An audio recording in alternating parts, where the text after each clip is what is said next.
not being able to buy Christmas gifts for your children. That's a reality for at least 875 families in St. Joseph County. But there are ways you can help.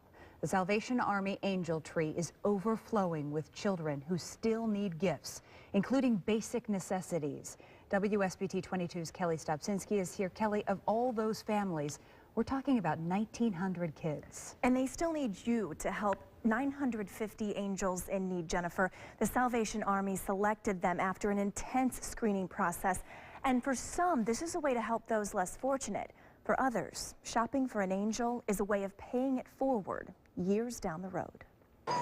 This angel represents 8-year-old Jayana, a little girl who likes pink and purple and wants games and puzzles for Christmas, but needs clothes, socks, boots, hats, and gloves.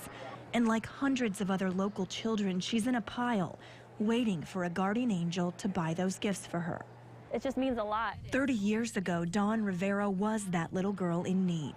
My mother and my sister and I had just moved here from New Mexico, and she was trying to get on her feet, newly single mom, and she had put our names on the tree here in town, and somebody had chosen us off, and she wasn't aware of it until they showed up at the door with all this stuff for her little girls, and it was just so overwhelming for her. I remember it clearly. Now that she's older and able, she's passing it on.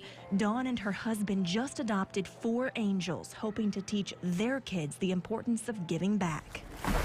Across town at the Kroc Center, gifts for angels are pouring in, but it's still not enough. It becomes a really difficult balancing act. If all these angels are not adopted in the next 2 weeks, the Salvation Army will buy their gifts, but that money comes out of another fund that helps people in need.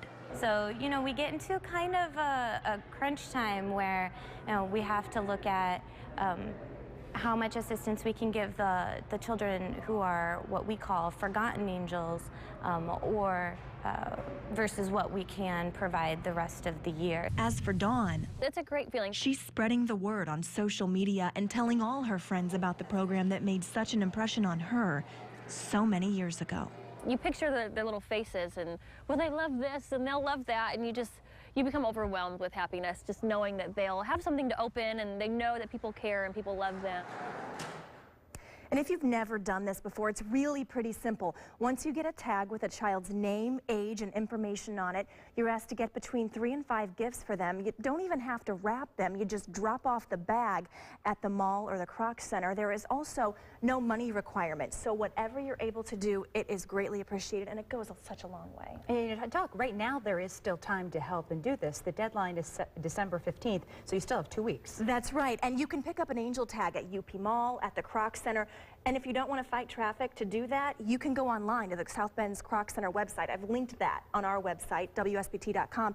And if you don't have the money, they are always looking for volunteers to sit at the booth in the mall or to even sort the gifts, because all of this is so important, and we see such a great need out there still. Yeah, you think about the kids, the smiles on their faces, how good they're going to feel when they get those gifts. Yeah, and it's an amazing feeling to buy for the kids, too. It really is. Kelly, thank you so much. Well, if you want to